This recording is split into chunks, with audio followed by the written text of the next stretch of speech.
Welcome to the Del Walmsley Radio Show.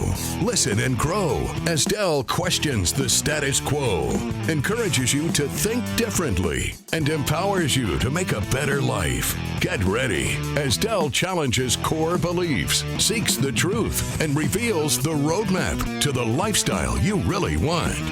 And now your host, multi-millionaire, national award-winning investor, CEO and founder of Lifestyles Unlimited, Del Walmsley.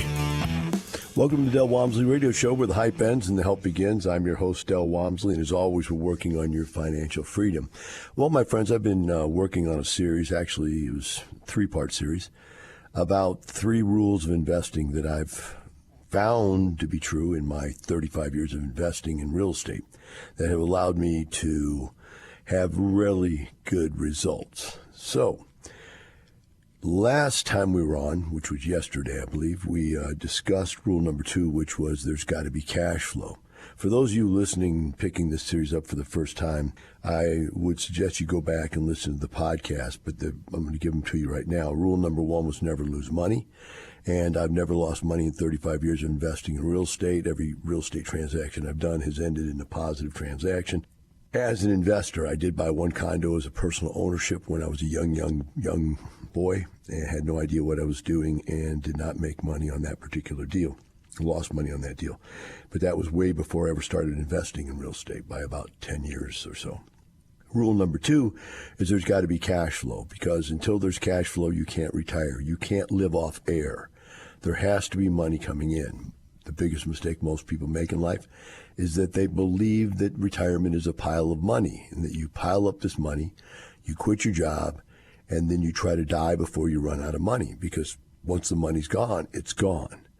So we don't have that belief system here. I don't have that belief system. And I've started for the last 35 years a belief system wrapped around the point that if you go out there and invest correctly and create passive streams of income, you can replace your earned income with passive streams of income, and then you can quit your job and never have to go back ever again, because you can live off the passive streams of income for the rest of your life. So there we are. There's the first 2. The third one is you can't get rich slow. Now, this one's even more confusing than the other 2.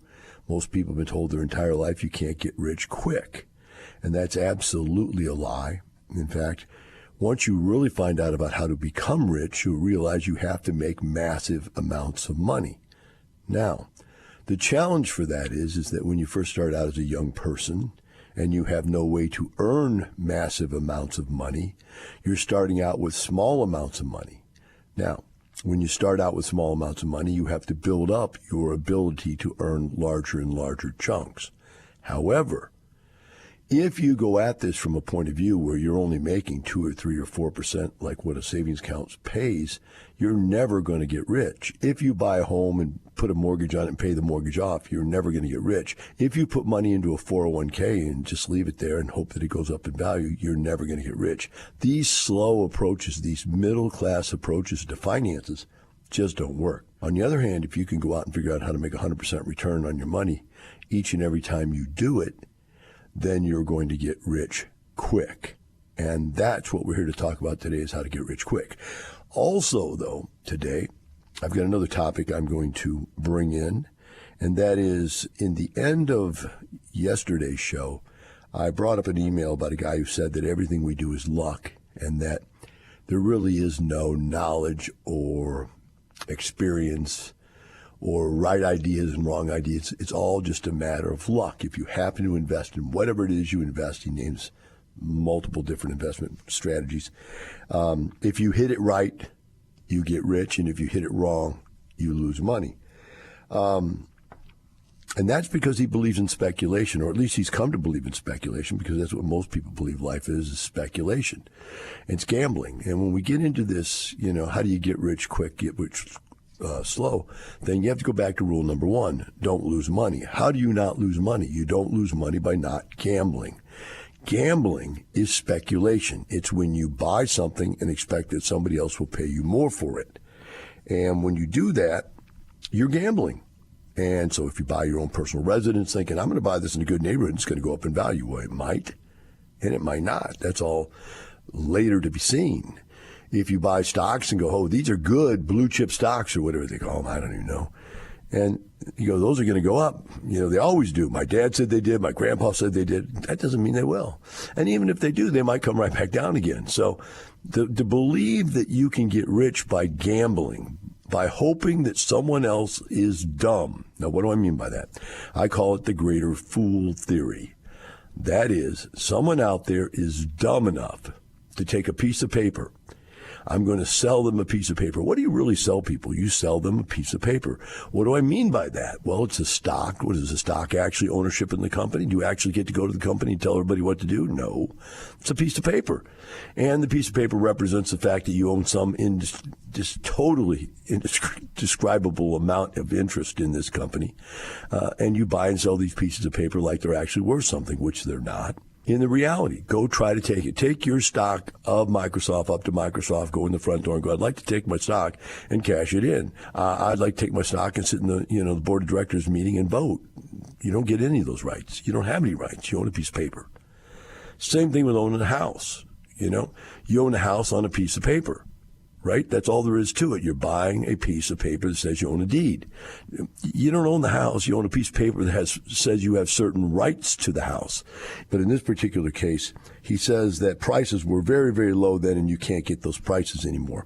Well, the prices were low because we just come out of the what we call Resolution Trust Company corporation situation back in 86, 87. We had a situation where they created the Resolution Trust Company to get rid of all this stuff. And is it luck to be a part of a recession? Or is it smart? When everybody else is not buying stuff, everybody else is losing stuff they own, and you come in and swoop down because you have your money and you haven't lost it by buying bad things, you swoop down and buy all these things at 50 cents on the dollar.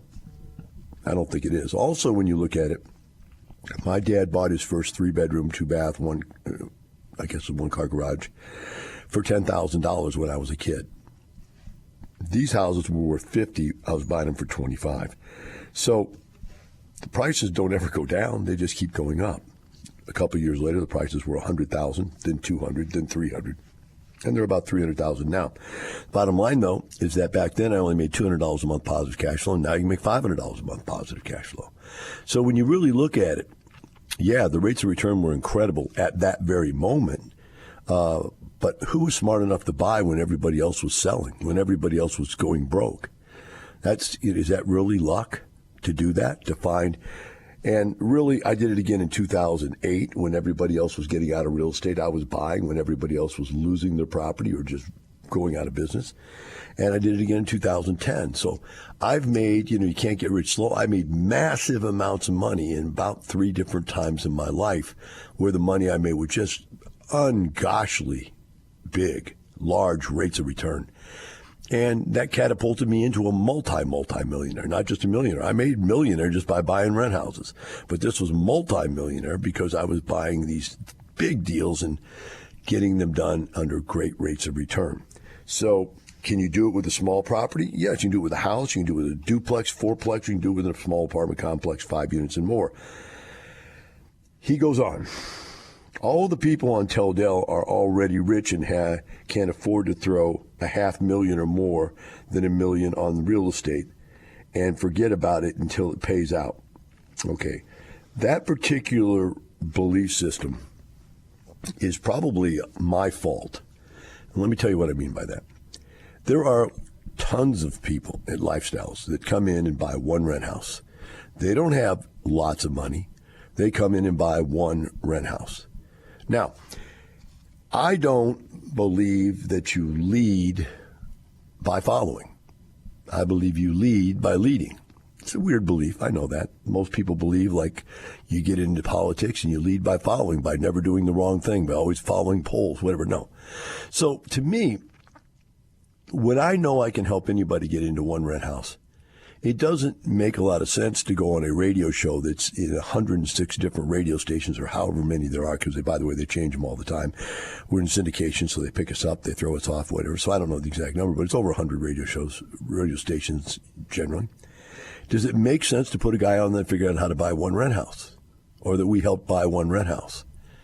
And the answer is maybe it does. But that's just not my clientele. My clientele, because there's all kinds of Dave O'Donnell, Robert Allen, Jeff McCone, Tommy Vu, the Miles, Ron LeGrand, Carlin Sheets, Robert Kiyosaki, and even Donald Trump had a course that tells people how to do something for nothing with no money and buy real estate nothing down. Can it be done? Yes, it can. We do it here too. Just not my clientele. My clientele is the middle-class American who worked their butt off their whole life, maybe went to college. I didn't. Either went to college or got into work at a young age, worked their whole life, saved, worked, saved, did all the good things that you're supposed to do, and then woke up in the middle of their life with midlife crisis, realizing there's no way I'm going to retire with what I'm doing. It doesn't work. So to me, that's who my show is for. All of you people that have already done all of the right things. Now, those people out there that are broke, and how do you get to be broke? That's another radio show. Have bad credit. How do you get to have bad credit? That's another radio show.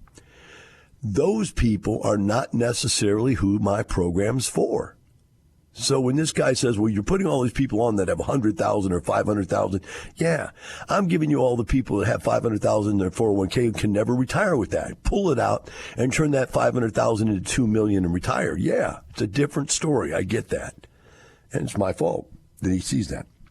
Goes on and says, I've saved up, invested $100,000 passively in a deal with, and I won't tell you the guy's name, but I will tell you this about the guy before I finish the story. This guy came in, had great success here at Lifestyles. Then he got it in his mind that he was better than everybody else and that he didn't have to follow our suggested rules and practices, and that our idea of what was the safe way to invest wasn't what he wanted to do anymore. He wanted to go out there and become a multi-zillionaire and just take, go, and take advantage of all the people. Now, since then he has left. Countless number of people have contacted us and said, hey, ever since he left Lifestyles, he hasn't been paying dividends, no distributions. That's because he went out and made some decisions. Once he got away from our rules, got away from our tutelage, he went out and made some decisions that were bad. The interesting part about this is this guy is very much so proving the point. Now listen to him carefully. He is proving my point in this text. Let me read it to you. I put $100,000 passively in a deal with blank. Won't tell you the guy's name, and he hasn't paid out a single penny in over 2 years because he used an adjustable rate mortgage when the interest rates went up and there was no cash flow. At the expo this year, for those of you who went, you know this is true. Anybody wants to argue this, we can prove it to be untrue. I played a 10-minute video of over 20 different times in live presentations. I told people not to get in adjustable rate mortgages. A 10-minute video of over 20 different times in live presentations. I told people not to do this. And what does this guy do as soon as he leaves Lifestyles? Does exactly what I told him not to do. We'll be right back with the Del Walmsley Radio Show.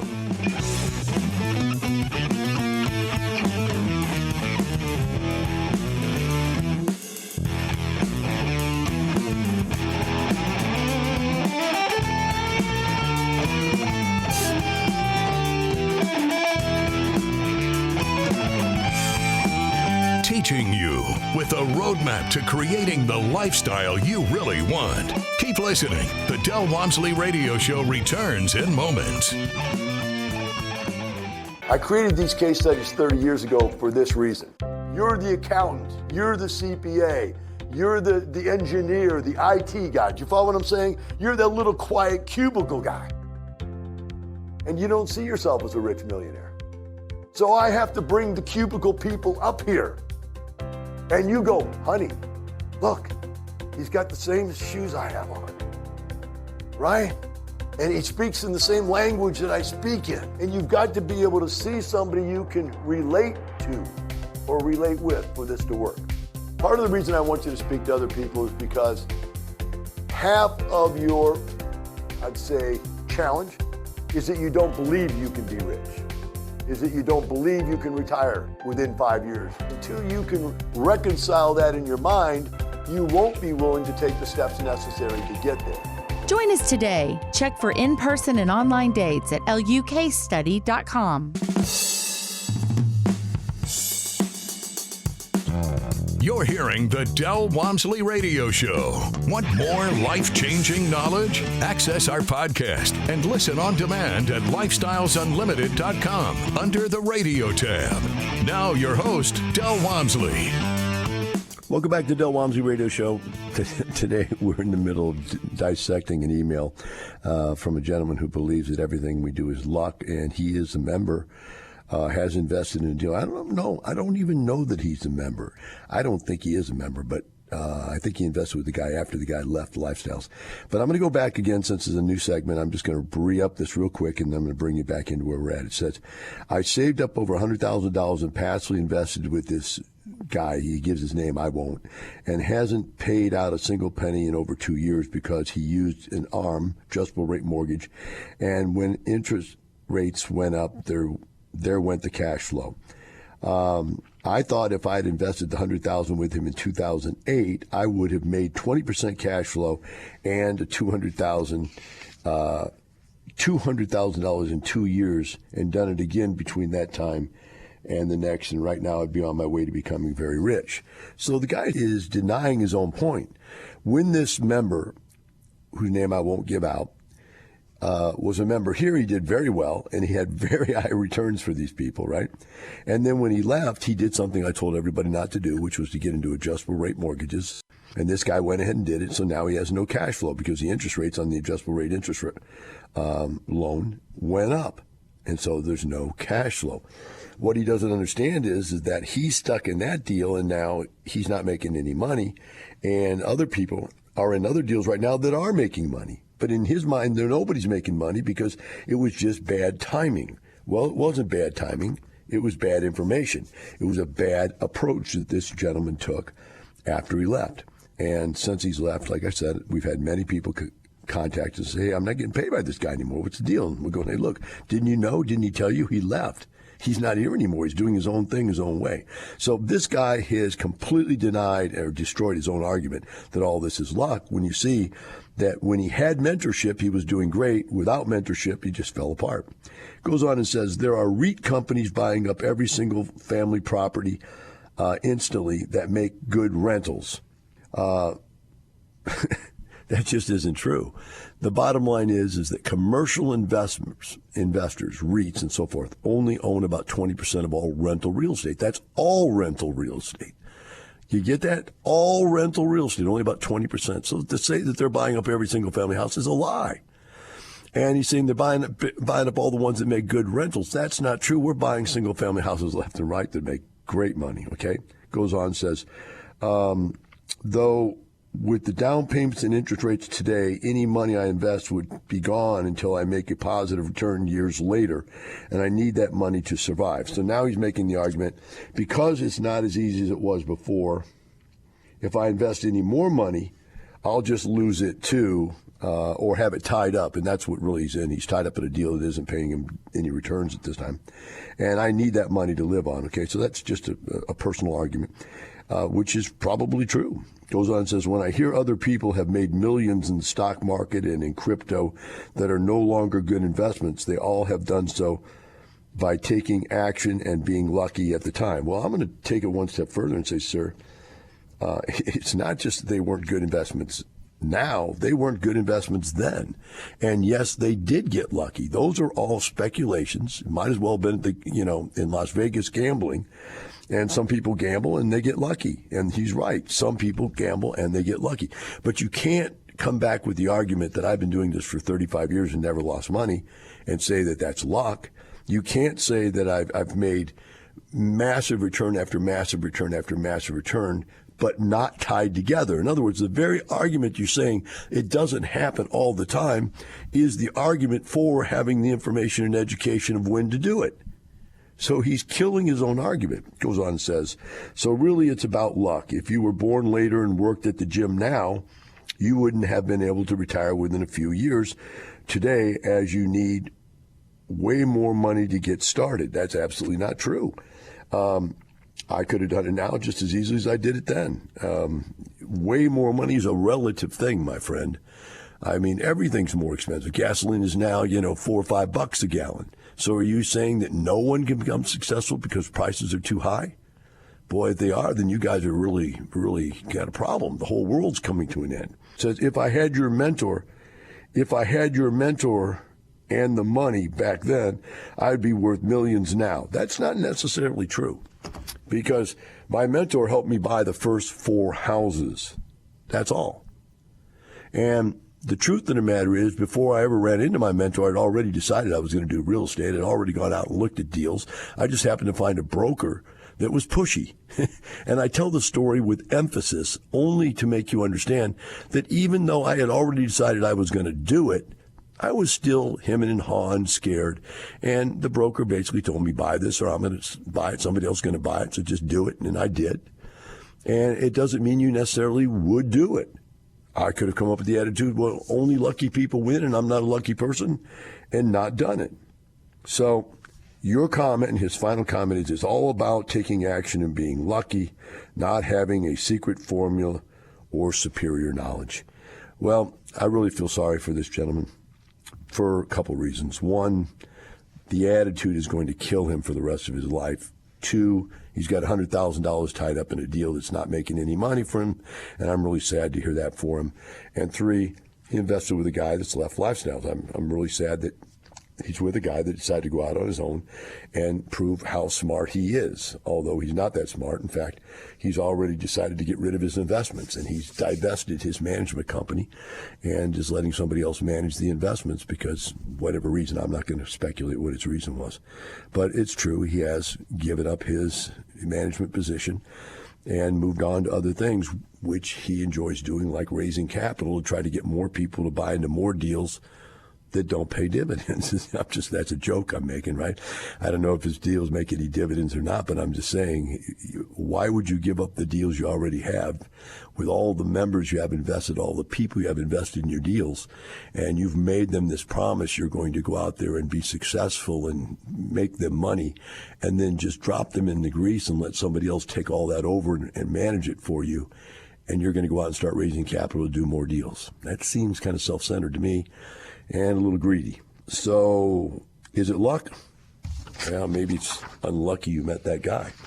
I don't know. The bottom line is I don't believe it's luck. So now, let's do something positive here. I've got one more segment left, and I'm going to set this up this way. I got out of a meeting yesterday with probably 15 of the top real estate mentors and consultants, and they are also investors in this country. And we discussed where the marketplace is at, because all of us were starting to feel this feeling that the marketplace is changing right in front of us very, very quickly, so quickly that our information that we're getting out to people is not getting out there fast enough. And we don't want people to get caught in a trough of change. Now, you have to understand this. I own multiple real estate companies.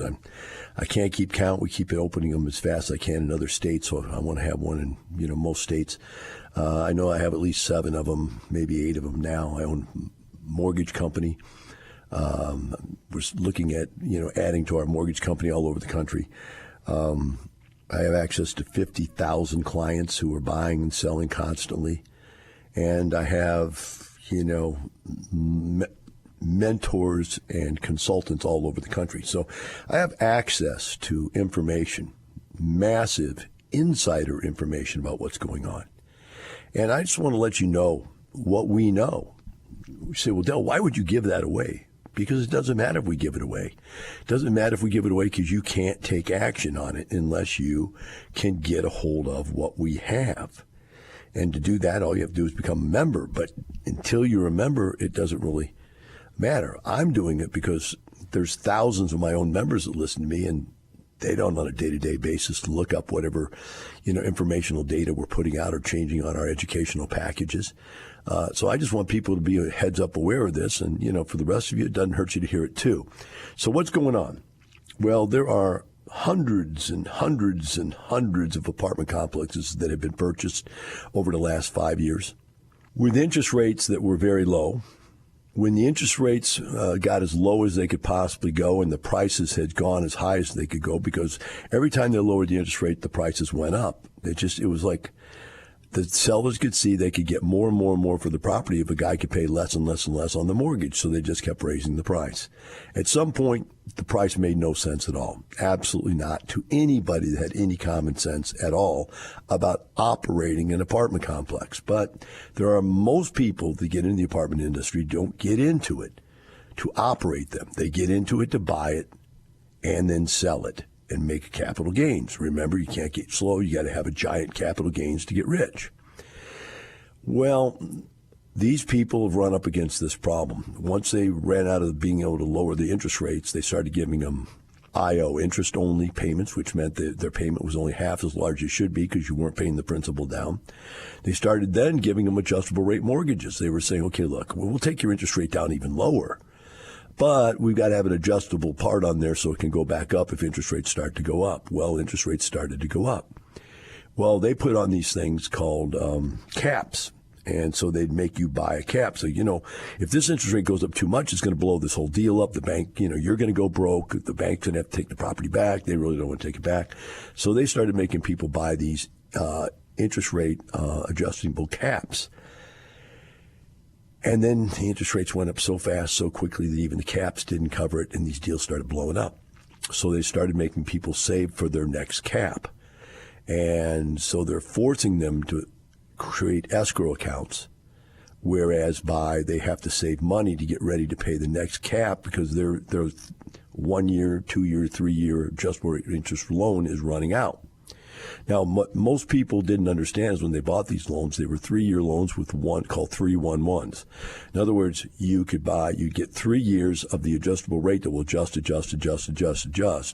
But at the end of that, they thought they had 2 more 1-year loans that they could get into as adjustable rate mortgages that would just readjust. Problem is, when the interest rates readjusted, these loans didn't qualify. So now banks were in a situation where they had to force certain restrictions on these people. Bottom line, these deals are all starting to come to roost. And I had one broker tell me that there were 355 broken deals in Dallas alone. That's one city.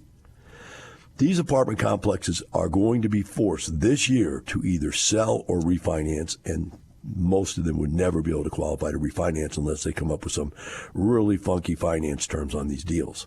If that's one city, that means there are thousands and thousands of these across the country where people are going to come up against a situation they cannot fix. Very unlikely they can fix these things. So you're going to have to force sale them. Cap rate is the rate of return you get when you buy a property, and the lower the cap rate, the higher the price you're paying. So if you pay a really high price, you make a very low return. If you pay a very low price, you get a very high rate of return. So you want, when you're a buyer, you want the cap rates to be high so you get a low price. And when you're a seller, you want the cap rates to be low so you get a low price. But a lot of people are buying at low cap rates hoping they'll go even lower. It's called cap rate compression, which means the price will just automatically go higher because of inflation. Well, it's not happening. It's going the other way. It's turned around on everybody. And now what's happening is cap rates are going up. What I got shocked at was I thought cap rates were, they had gotten down to as low as 3%, 2.5%. They're back up to 5% for Class A's and 6% for Class B and C properties. And somebody told me yesterday, it was brought to light that they may go back up to 7 and maybe even more. But 7 is a very realistic number for cap rates. Well, I made a ton of money when cap rates were 7%.